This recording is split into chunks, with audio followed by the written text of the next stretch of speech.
네, 간밤에 뉴욕 증시 반등에 성공했습니다만 여전히 매크로는 좀 불안합니다. 10년물 국제금리 4.55%, 그리고 국제유가는 브렌트유 기준이지만 150달러 전망치가 나오고 있고요.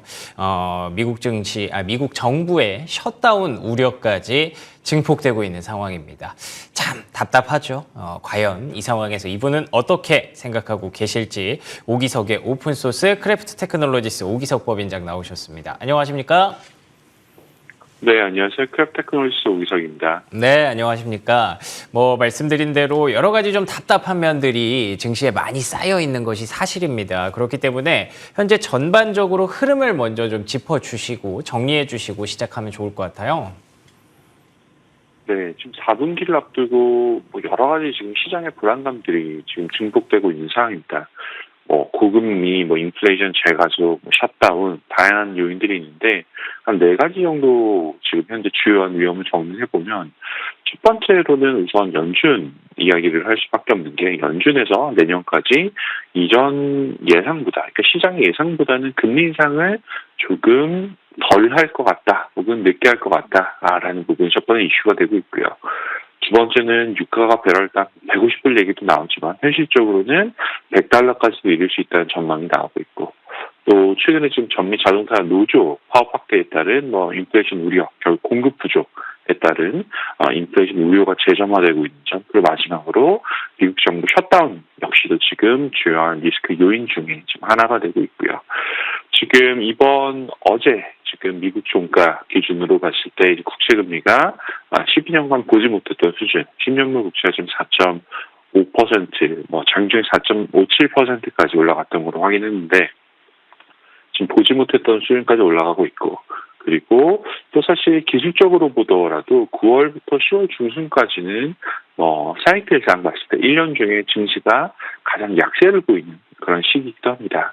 그래서 이제 증시에 보통 제마녀의 날이 겹쳐 있다라고 한다고 하면 지금 4분기 시장 같은 경우는 4가지 악재, 여기에 지금 경기 순환적인 사이클적인 이슈까지 들어가면서 좀 시장이 지금 좀 많이 불안해하고 있는 상황이고요.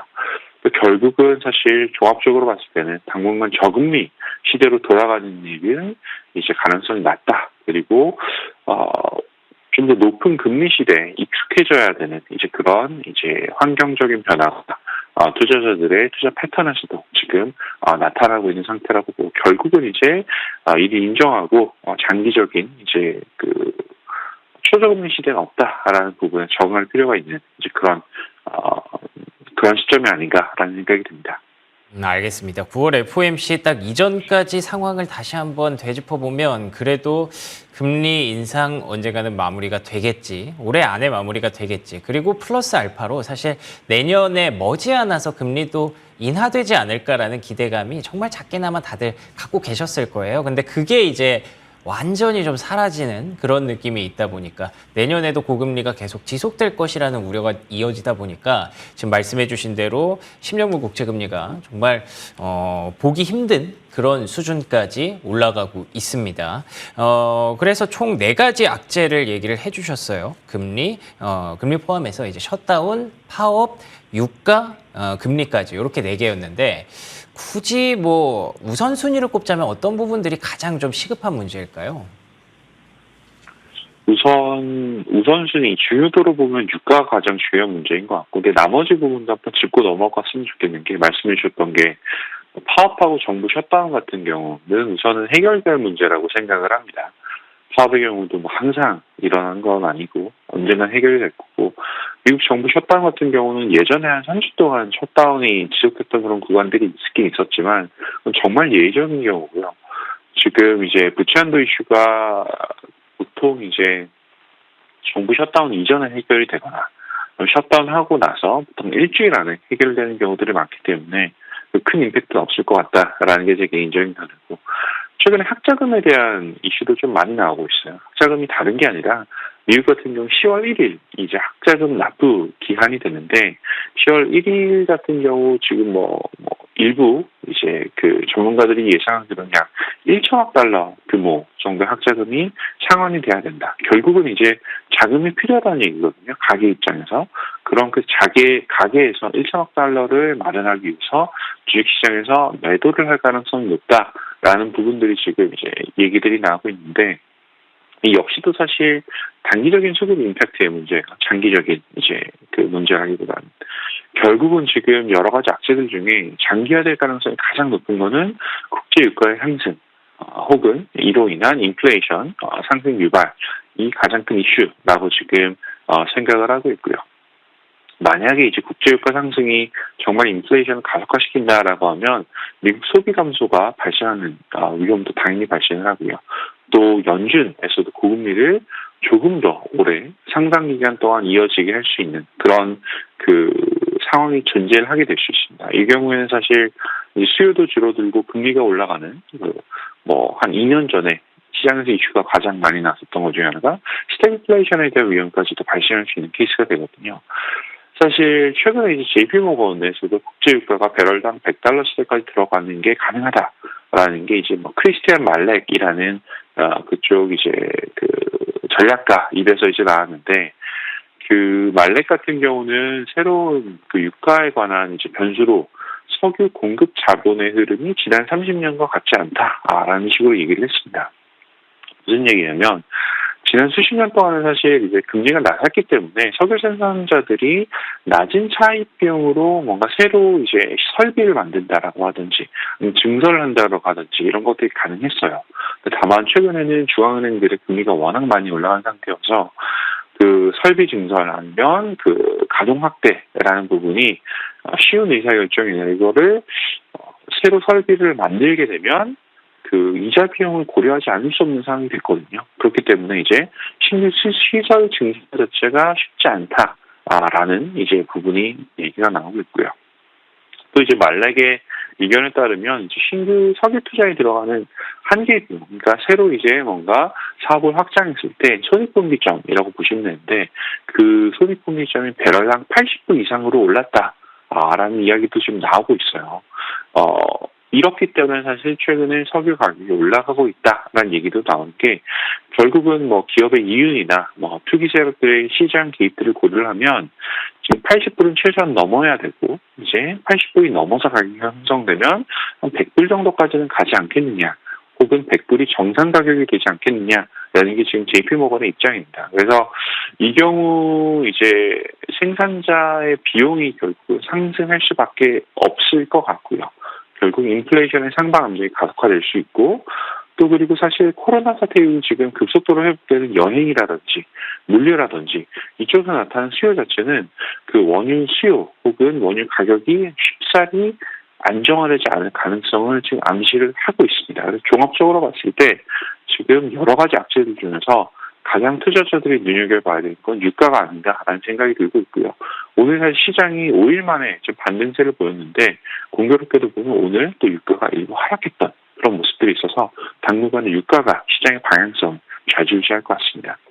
알겠습니다. 정말 그러네요. 파업이라든지 셧다운이라든지 이게 사실 뭐 지금 보면은 큰 악재처럼 보일 수도 있지만 시간이 지나가고 나면 그래 그때 그런 게 있었지 하고 넘겨볼 수 있는 그런 이슈에 불과할 수도 있거든요. 그렇지만 유가와 인플레이션으로 연결되고 또 소비 감소 둔화로 이어지는 이 로직 같은 경우에는 하반기에 계속해서 경기 둔화 우려, 그다음에 뭐 침체 우려 이런 것들을 또 유발할 수 있기 때문에 이게 가장 좀 시급하고 계속 좀 지켜봐야 되는 한 가지 포인트로 찝어주셨습니다. 그렇기 때문에 유가 계속 보셔야 될 것 같은데 제가 알기로는 그래서 이번 주에 발표되는 PCE 물가 데이터가 굉장히 중요하다고 들었어요. 근데 우리는 또 연휴잖아요. 그래서 많이들 안 보고 넘어가실 수 있을 것 같아서 그 전후의 어떤 시장 시나리오라든지 이런 것들 한번 잡아주시면 좋지 않을까요?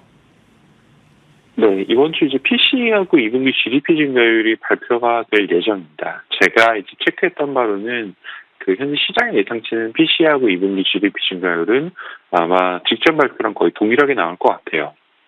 그래서 상당 부분 서프라이즈가 나온다든지 아니면 실망적인 이제 그 쇼크가 나오는 수준의 지표가 발표가 되지 않는다면 시장 방향성 자체는 사실 그렇게 커다란 그 결정을 하진 않을 것 같다라는 생각을 현재는 지금 하고 있는 게 그 PCE, 뭐 GDP 사실 다 과거 데이터입니다.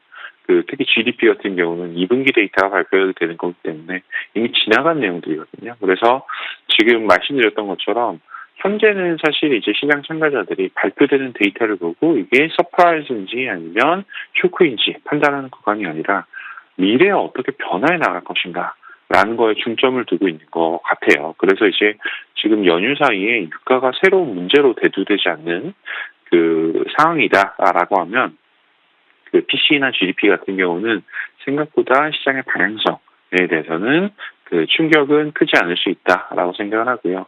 당분간은 말씀드렸던 것처럼 유가의 방향성이나 정부의 셧다운이 해결되는 과정에 조금 더 현안이 시장에 더 큰 그 영향력을 행사할 수 있는 이벤트가 될 것 같습니다.